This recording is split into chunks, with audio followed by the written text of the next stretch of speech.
body products into slime just because it gives a really unique texture a lot of the time, or it can end up being a disaster. But for body scrub, I knew this would become a really thick mixture. As you can see, it was very tough to mix in.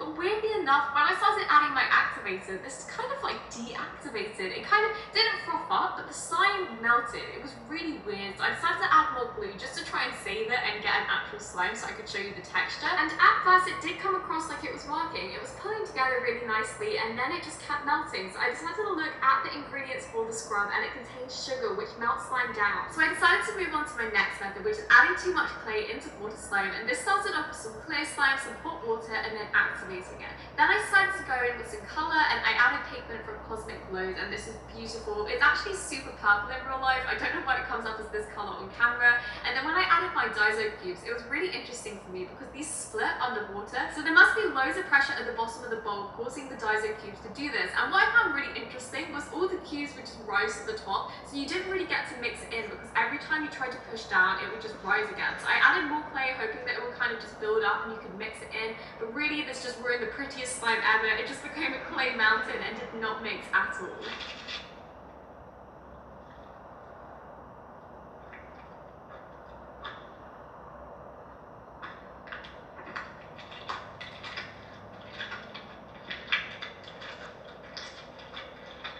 Something I wanted to try for the longest time is adding too much soap curls into slime. And soap curls are the crunchiest things. They sound so good on Instagram, and I just thought they would give the slime a really interesting crunchy texture. I found the long soaps so much easier to curl because they did it kind of themselves instead of you having to manual curl them. And then I decided to collect them and put them in the freezer because they weren't that tough and I wanted a good crunch. But this didn't work either. As you can see, they were natural soaps. I think this is the problem because they don't have like store-bought preservatives in them. But this did not crunch at all. They stayed as curls and they kind of just stayed in the slime. It made the slime so tough. The slime wasn't tough at all before. It was actually really sticky. So I was just really confused as to how this happened. But as you can see, this just did not work at all.